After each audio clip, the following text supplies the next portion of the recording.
We start with Gravik's henchman Pagan telling that beta boy Beto and some other rando to man up and do some terrorism already, as he gives each of them an officer's file so they can shapeshift into him and take his place. Or some shit. A said Gravik fella meets up with the alien council and tells them that he sent those three bozos to infiltrate the Royal Navy so they can execute a strike on a key United Nations target and totally spark World War III. And whilst all the panicking humans are distracted by war, they'll be free to use their new super machine on themselves to make them all superpowered Super Skrulls. After the opening titles, we cut to New York City in 1998 and join up with Agent Nick Fury, back when he was a fresh-faced nipper and seemed to love cosplaying as a pirate. As he soon chats up a smoking hot chocolate lady in a diner, who turns out to be Vara, aka that female Skrull woman from the last epi, and he totally compliments her on her new face, because he'd much prefer to snog her black face off rather than go near her natural green and scaly lips, cause his last girlfriend always had a bunch of cold sores, so he's totally been there and done all that. Anyway, then we cut back to present day, where her human name is now Priscilla, and she's totally made a life for herself as Nicky Boy's extraterrestrial wife, because apparently he couldn't find a single human female who wanted to date a Ponzi pirate with a gammy eye, so he had to settle for an alien chameleon. Though said alien chameleon totally bollocks him for leaving her again immediately after he was brought back from being turned to dust for 5 years straight, and reveals that she had to do what she had to do to survive once he was gone and he couldn't pay his half of the mortgage, which mainly involved selling her fine-ass booty on the streets. I mean, getting back involved with the Skrulls and shit. Elsewhere, Gravik tells Gaia that he reckons there's a mole in the team, but she just says it's totally not her, bro, and that it was probably that Brogan guy what got captured last epi who told the British filth all their plans and stuff. And who cares if it's suspiciously super convenient that he's now totally dead and can't defend himself nor corroborate the story? That's what most likely happened, so just shut up about it already. The next morning, Gravik tells Gaia that her Australian dad has requested a mostly peaceful parlay meeting, and that's where they're driving to. And before you can say, okay, but I think she needs a booster seat, Tarlos meets up with Gravik in an art gallery, and he says he's totally going to do that World War III thing, and no out-of-shape pussy old Aussie with a beer belly is going to stop him. So they go and have a nice cuppa in the art gallery cafe, and Tarlos tries again to get him to stop doing all these bad things. And after Gravik threatens his British daughter, who he secretly convinces a mole because reasons, a whole flock of Graviks suddenly appear, causing a shocking twist what no one could ever see coming. Turns out the shape-shifting alien general doesn't leave the house without surrounding himself with an army of shape-shifting bodyguards. No! And before you can say, how do they change their clothes as well as their bodies, because it's one thing to change your biological genes, but it's another to change your friggin' Levi genes, Tarlos backs down, but says he's totally going to expose their shape-shifting secret invasion plan, and luckily knows the best way to do it, because he's been on Earth for years and has totally been addicted to TikTok. So he knows that if there's one thing Western woke tards seem to hate these days, it's cultural appropriation and people doing blackface. So he's going to report him to that BLM lot and get him cancelled before he can initiate his dastardly plans. And after he mentions Gaia yet again, Tarlos totally snaps and stabs a piece of cutlery through his hand, whilst proceeding to throttle the poor guy and making him look a right melt in front of his secret buddies. And because he's watched too much John Wick 4, he pulls his hand back through the knife to show off his fancy new healing powers to the group, meaning he's totally used that super machine on himself to make him into a super Skrull with that extremist healing power from Iron Man 3. Or some shit. Anyway, on his way out, a random old bloke bumps into Tarlos and pretends to have caused him to drop something, and he can somehow sense that it's his British daughter Gaia in disguise and feeding him intel as opposed to just some dopey limey who never looks where he's going. Later, Fury meets up with an Australian alien eating a full English, and Tarlos is still pretty butthurt about his chocolate mate kicking him off a train last epi. But this furious Nick fella says he ain't got time for his whining, because Gaia gave him a lead about a rebel Skrull that's high up in the US government and is totally here in London. But Tarlos just tells him to beg for his help, given the once most badass spy in the Marvel Universe can't seem to do anything on his own anymore.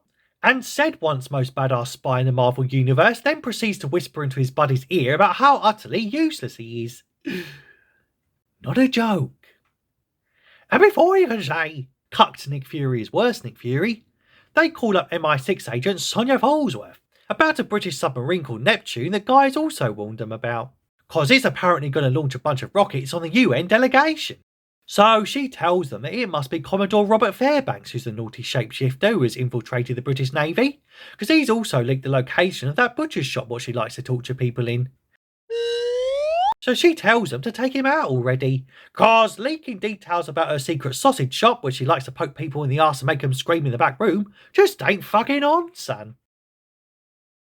So on the drive over to Portsmouth, Talos and Fury have a petty squabble like an old married couple. And Talos even says that he and his invisible spy network that he's been running for Fury for over 30 years were really the ones responsible for his lifelong achievements all along, and even arranged all of his promotions inside S.H.I.E.L.D., so he should be a bit more bloody grateful, to be fair. And before he can say, so you're telling me a bunch of stuffy white blokes kept promoting a black man without the recruitment decision being based solely on his skills or talents? Talos just said of course not, because the SCOTUS just deemed affirmative action unconstitutional, bro, so that would totally be illegal and shit. Also, I just really liked your eye patch. Anyway, they infiltrate the house and confront Commodore Robert Fairbanks, who's in the middle of sending the British Neptune submarine phony fakey orders to totally blow the UN delegation off the face of the earth, and thereby spark World War III already. So they try to get him to call off the strike by giving up the super secret code word before the sub launches the missiles. But he also goes and insults his British daughter, so Talos shoots him through his right titty and totally yeets that naughty Skrull, who then reverts to his original form upon death, although this time his clothes don't seem to change back with him, because reasons. So Talos calls up Gaia to extract the abort codes from the comatose body of the real Commodore down in Gravik's basement. And whilst successful, it also totally blows her cover when this 5'2" little girl is forced to smack up two heavily armed male guards without even breaking a sweat. So Talos then tells her to get the heck out of Dodge, whilst he uses his special talents for mimicry to do a blinding British accent and promptly gets a sub to stand down, whilst Gaia is then caught by Gravik trying to escape the compound. And he soon reveals that this was all a setup to flush out the naughty mole in his group. So naturally, trying to cover her lying ass, she starts launching into a dramatic monologue. But he can't be asked to sit through this shit, so he caps her in her left titty to totally shut her up already. And before you can say, why does everyone keep getting blasted in the boobie on this show? Priscilla Fury gets a message to go to her local bank, where someone's left her a safe deposit box with a shooter inside it. And another mysterious call then tells her to meet up with said mystery person at St. James's Church in an hour. And that's it. That's the third epi. Though my favourite part was where Agent Nick Fury, aka the once most badass spy in the Marvel Universe, tries to prove what a badass rogue rebel he still is by driving on British roads whilst on the phone. Which is pretty dangerous, to be fair, because last time I did that, the filth just gave me 6 penalty points on my licence and a £200 fine. Liberties! Anyway, on to episode 4. We start with a flashback, showing how that Gaia gal what loves leaking super secret information to her Australian dad, super secretly used that super secret machine in Gravik's compound to give herself super secret regeneration powers before getting herself shot up at the end of the last epi. And so she uses her brand new extremist abilities to totally heal her booby wound. Anyway, after the opening titles, we do another friggin' flashback, but this time to Frogland in 2012. Oops, I'm in Paris, as he meets up with his wife in a fancy bar where she starts reading him some poncy poetry, but he reckons it ain't really poetry if it don't fucking rhyme. And besides, nothing she reads is going to top Itsy Bitsy Spider, what once climbed up to the top of a water spout and then got tragically washed out again. So shut up about it already. Anyway, we finally cut back to present day, where it turns out it was Rhodey who was the mysterious voice in the bank at the end of the last epi. And he's totally one of them naughty scroll fellas what love doing blackface. And he promptly tells her to totally yeet her furious hubby with a gammy eye. But said furious hubby with a gammy eye is totally listening in on their secret convo, because he's still a super spy, despite what his own wife is currently saying about him behind his back, as she literally tells his mate about how much of a pussy-hole he's become after getting turned to dust at the end of Infinity War. And this new version of her partner, what came back 5 years later, just loves crying on small benches and wearing beanies and shit.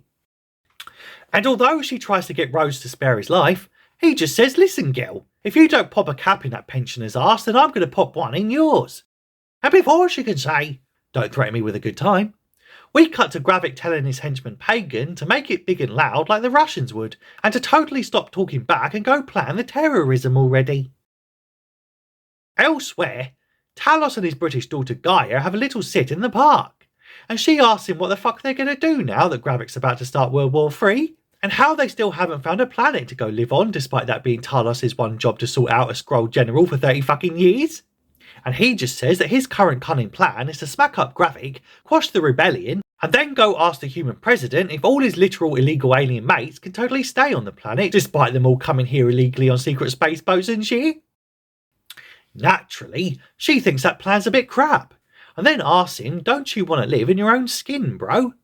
But turns out he's pretty fond of living in the shape of a middle-aged Australian with shit hair and a porky paunch, and naively says that if they can just keep showing the humans the good in their hearts, then the indigenous earthlings will totally be fine with 1 million literal illegal aliens moving into their backyard and putting unreasonable strain on their housing markets and domestic infrastructure and shit.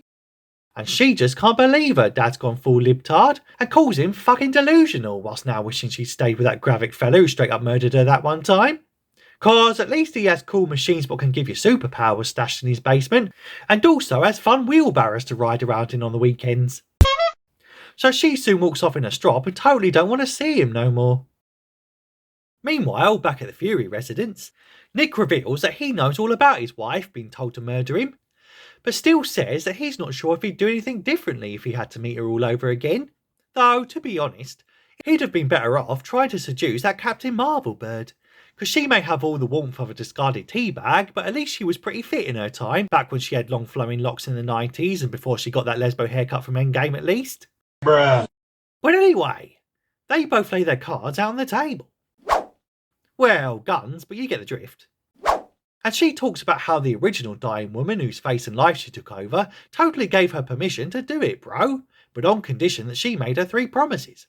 1 was to bury her ass at sea, 2 that she would look after her parents, and 3 never do nudes on OnlyFans. I mean that she would never ever hurt one little hair on Nick Fury's noggin. And given this fella's as bald as a baby's bottom, she reckons she can technically shoot him up now, but first decides to recite some more arty-farty poetry before they both get fed up and draw on each other. And it looks like it's curtains for the most dysfunctional couple since Ben Affleck and that Jenny Bird from the blog. But in a shocking twist, what no one could ever see coming, turns out they've both shot up their own walls because reasons. And undying love, I suppose. And on his way out, she asks him, would you have still loved me if I'd never changed? And he says, no chance, love, because you're a scaly lizard freak. Now shut up about it already. Anyway, then we cut to a saucy shower scene, where one of them aforementioned scaly lizard freaks is rinsing herself raw whilst giving me a raging lob on. But turns out this is the naughty Skrull what's been cosplaying as Rhodey. And now not only is she doing blackface, but now also doing transface. What? And later, said Rhodey fella then finds Nicky Boy in a beanie trying to get him to drink some fancy booze. But naturally, he's convinced he might have poisoned it given he just fired this guy from his 30-year career last week, and worries he might just still hold a grudge about it. And he pretends to still not believe this notorious super spy about a bunch of shape-shifting aliens having infiltrated the US government despite being one himself. And Nick says if you want to keep me stum, then you're going to have to give me my job back, bro. But Rhodey just drinks a cup of that booze what he briefly worried was poison and says, you ain't getting your stinking job back, Gimp boy, so shut up about it already. And what's more, I've totally got CCTV of you shooting up a generic white woman in broad daylight. And instead of Nick just saying, well, given that was taken in Moscow, a court could easily be persuaded that it's just Russian disinformation, or even one of them phony fakey deepfake things like what you see on those mucky sex sites these days. The once most badass spy in the Marvel Universe just walks out under the threat of blackmail like a right guck.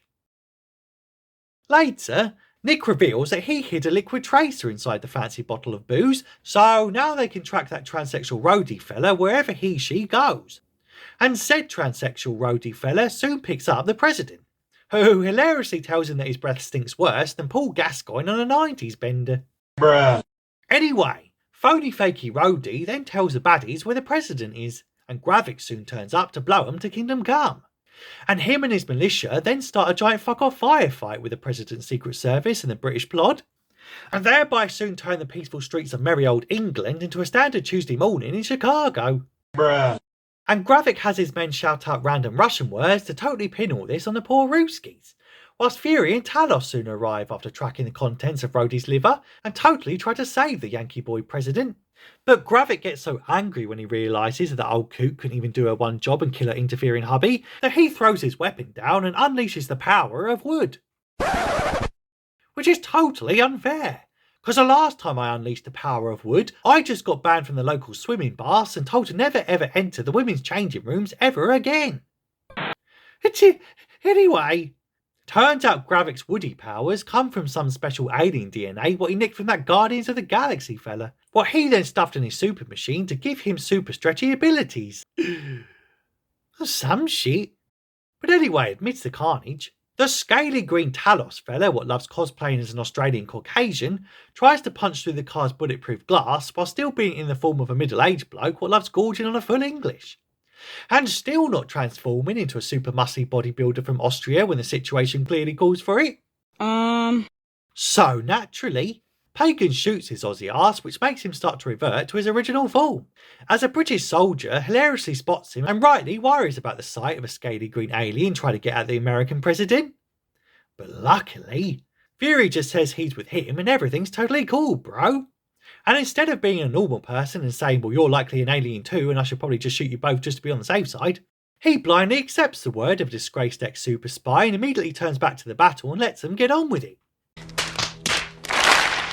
Once Fury gets Ritson in the motor, Gravik stabs up the already injured Talos again in the titty. Now, I love a boobie as much as the next guy, but these Skrull fellas are fucking obsessed, son. Anyway, Nicky Boy shoots him in the face for shanking up his Australian bum buddy, but then his special healing power totally kicks in, and he just can't believe he's dealing with some super sneaky T-1000 cosplayer. As said super sneaky T-1000 cosplayer then gets out of dodge on the back of a motorbike, as Fury takes the president to safety and leaving Talos' scaly corpse behind in the street like a giant green turd. And that's it. That's the epi. But man, this shit's getting super repetitive. I mean, this is now the 4th episode, and yet the 3rd time we've been served up a main character's death just before the end credits. God, anyone would think Hollywood writers lack imagination. Though my favourite part was when Gravik was telling Pagan and his men how important it is to make the Yanks think that it's the Russians who are trying to assassinate a literally sitting president. And to set the example, he runs into battle spouting shite in Russian, before losing his temper, turning into an alien tree monster and probably crushing a man to death in front of the very people he was trying to con. I don't know, I guess these Skrull fellas aren't the brightest bunch in the cosmos. I mean, I'm still trying to figure out why Gaia is still publicly walking around in a British form hours after faking her own death and despite possessing the ability to fucking shapeshift. But anyway, it's Marvel, so screw thinking and shit. So that's the plot and that's your lot. Considering that bell thing so you don't miss episodes 5 and 6 when they drop. Tell me if you like this show in the comments if you have time. And I'll see you in the next one.